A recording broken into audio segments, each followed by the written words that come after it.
Story jam में आपका स्वागत है। यहाँ आप सुनेंगे कहानियाँ, कुछ नई, कुछ पुरानी, कुछ जानी, कुछ अनजानी।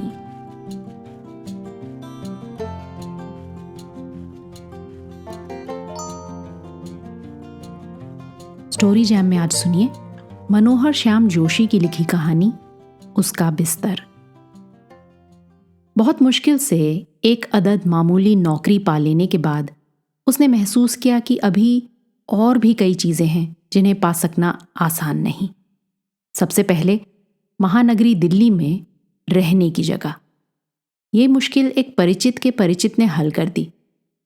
नई दिल्ली के लगभग टूटने को तैयार एक क्वार्टर की बदनुमा, बदरंग और तकरीबन हिल चुकी जाफरी किराए पर दिलवाकर। जाफरी में बस जाने के बाद घर गृहस्थी के लिए आवश्यक वस्तुओं की एक लंबी फहरिस्त उसके आगे मंडराने लगी। अच्छे कपड़े, बर्तन भांडे, साइकिल, टेबल फैन, मेज कुर्सी, अच्छी सी बीवी, चारपाई और बिस्तर। इस फहरिस्त में से और तमाम चीज़ों को आगे कभी अच्छे दिनों के लिए स्थगित किया जा सकता था, लेकिन चारपाई और बिस्तर का मसला टालना मुश्किल था। गर्मियों के दिन लोग बाग क्वार्टरों के बाहर के उजड़े लॉन में सोते थे। वहां बिना चारपाई के कैसे सोएं? और बिना पंखे के इस मौसम में जाफरी में कैसे रात काटे? बजट चारपाई की अनुमति दे नहीं रहा था, लेकिन चारपाई ही ना होना शरीफ मध्यवर्गीय लोगों के साथ रह सकना असंभव बना रहा था। लिहाजा सिगरेट की जगह बीड़ी अपनाने का संकल्प करके उसने सबसे सस्ती एक मूंज की चारपाई ले ली। जब इस नई चारपाई पर उसने अपना पुराना बिस्तर बिछाया तब उसे बहुत संकोच हुआ। उसने महसूस किया कि चारपाई पर उसका बिस्तर नहीं, उसकी दरिद्रता की नुमाइश लगी है।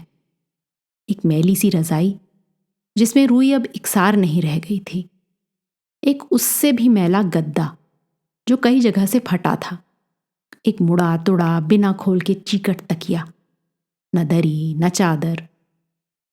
और इस बिस्तर में वो खास महक भी थी जो पहाड़ों की सीलन में रह चुकने की सूचना देती है। बिस्तर का रंग रूप और बिस्तर की गंध अनुभवी दर्शक के मन में खटमल पिस्सू की आशंका को जन्म देती है।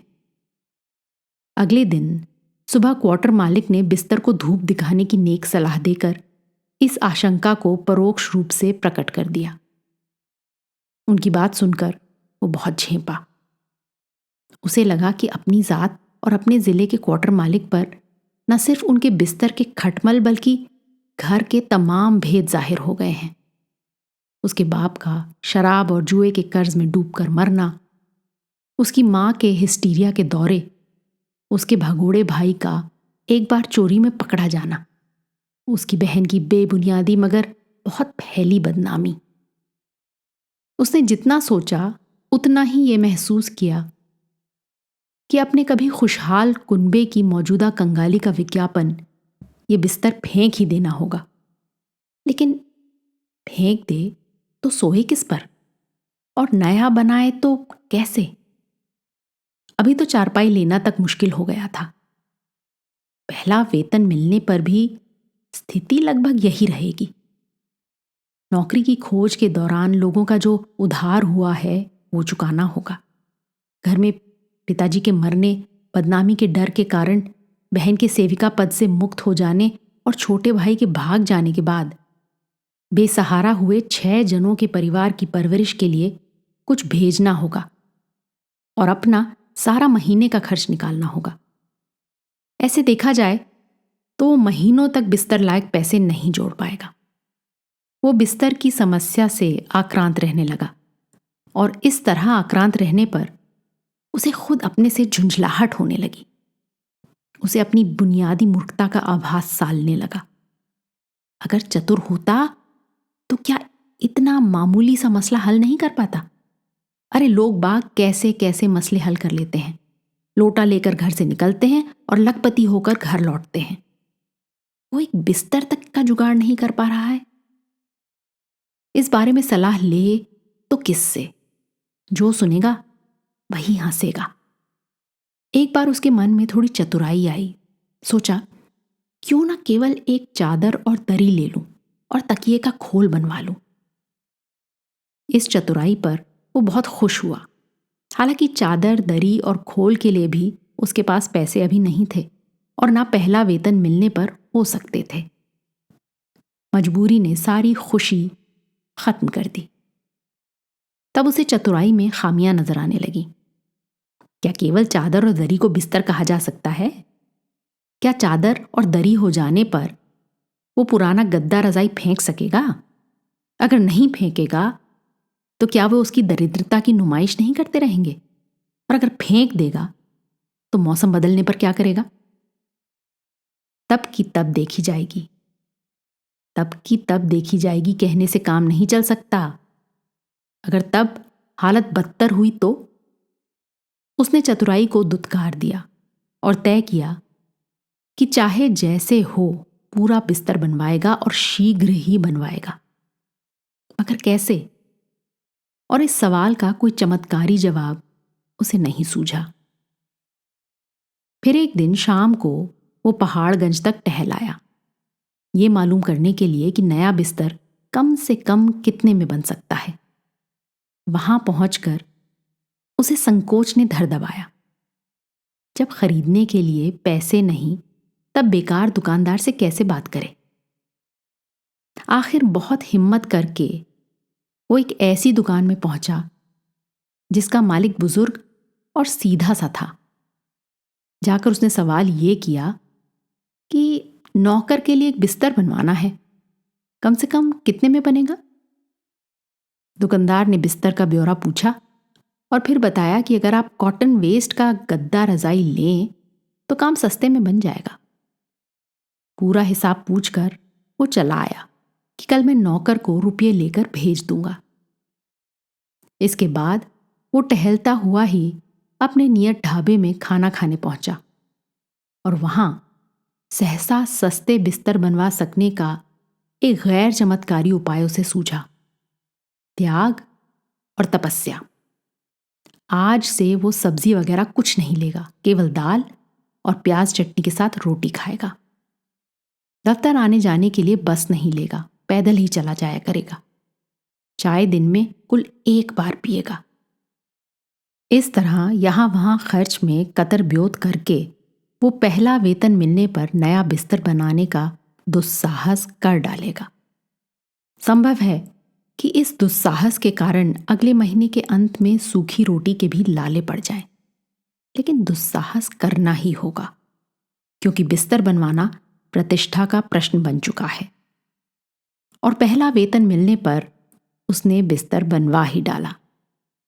क्वार्टर मालिक ने जब कहा कि ये काम आपने अच्छा किया, तब उसे अपनी तपस्या सार्थक हुई जान पड़ी।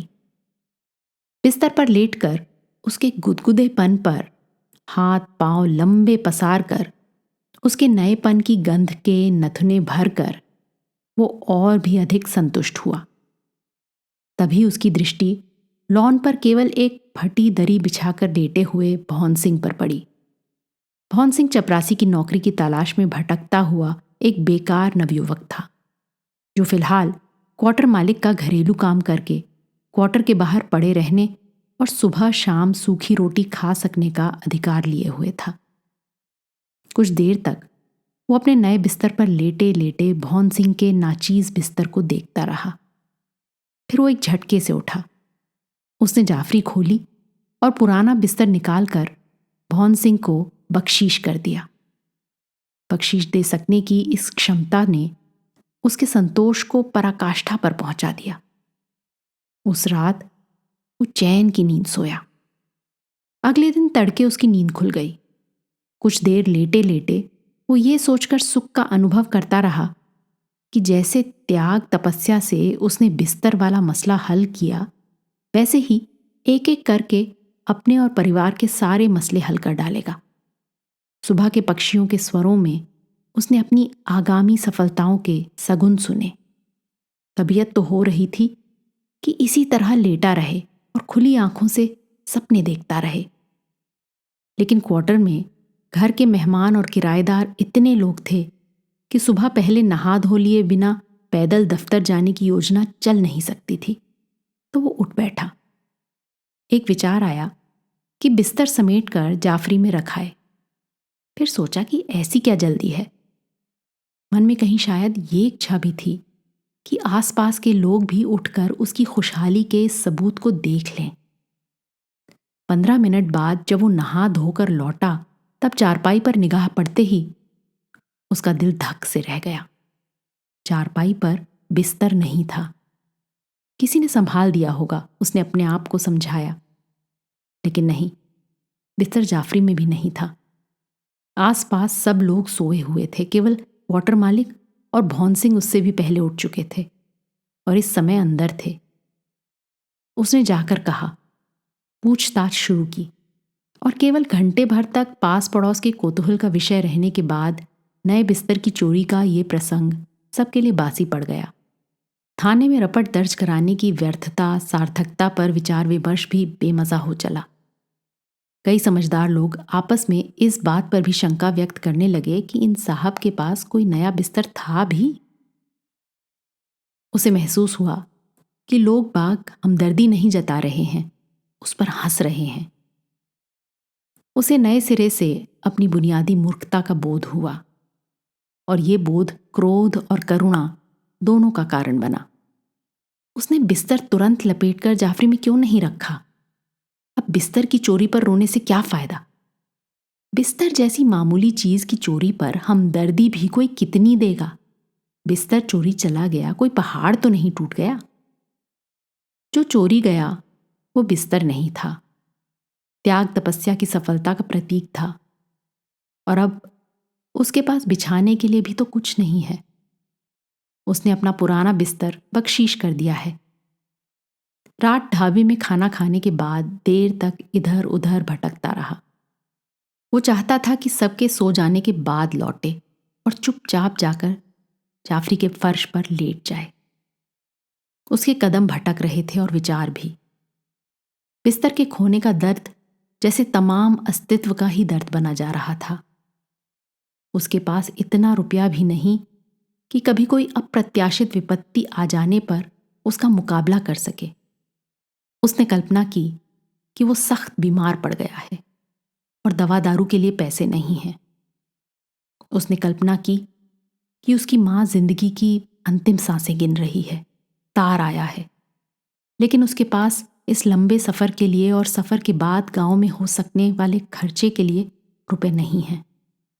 ऐसी कल्पनाएं कर करके वो रुआंसा हो चला। फिर इन कल्पनाओं ने ऐसा रुख लिया जिसका हास्यास्पद आयाम भी था।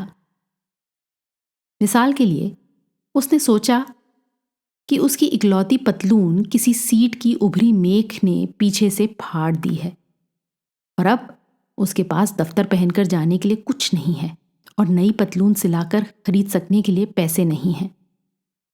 महीने का आखिरी दिन है। उसकी चप्पल चलते चलते फट गई है। मोची ठीक करने के 25 पैसे मांग रहा है और उसके पास अब कुल 10 पैसे बचे हैं।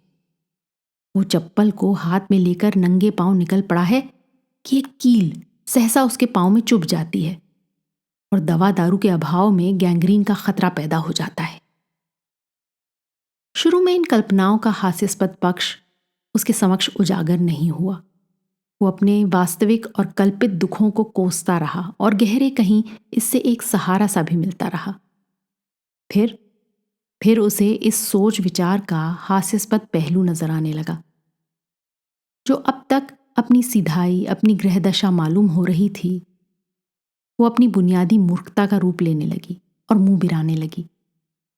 उसे अपने पर गुस्सा आया कि इसी तरह सारी रात टहलता रहेगा। बीमार पड़ना है, सोने का कोई प्रबंध तो करना ही है ना।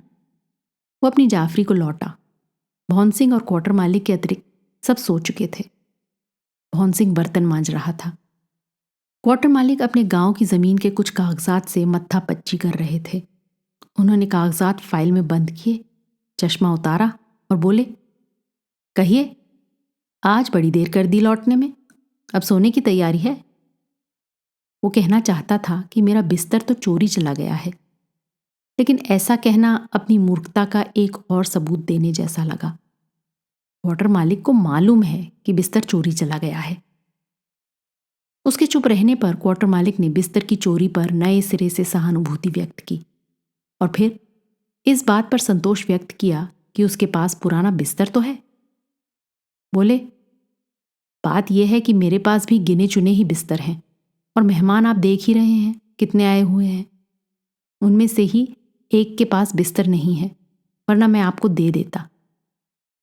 कहिए तो पड़ोस से दरी वरी का प्रबंध करा दूं।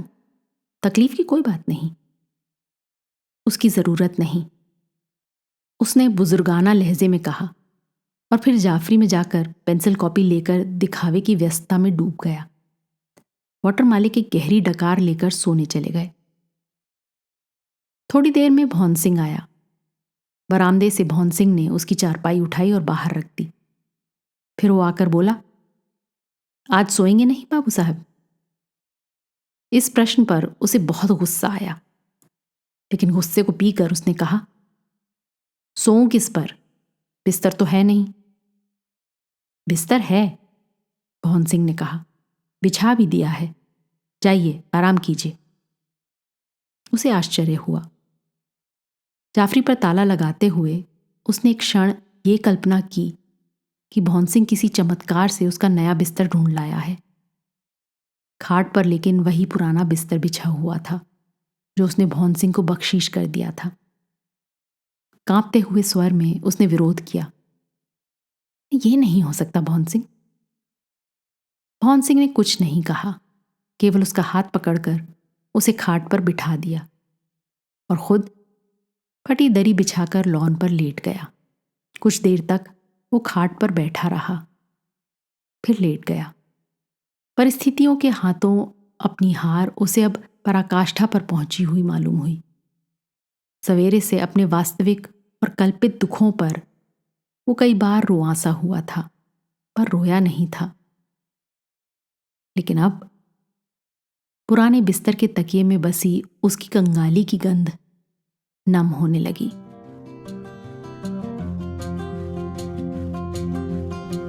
आज की कहानी आपको कैसी लगी अपने कमेंट्स जरूर लिखिएगा। साथ ही सब्सक्राइब कीजिएगा। आपके फैमिली और फ्रेंड्स में आप जैसे ही कहानियों के शौकीन कदरदान और हैं, उन्हें ये कहानी व्हाट्सएप पर फॉरवर्ड करें। अगली बार फिर मिलेंगे एक और कहानी, लेख या कविता के साथ। तब तक अलविदा।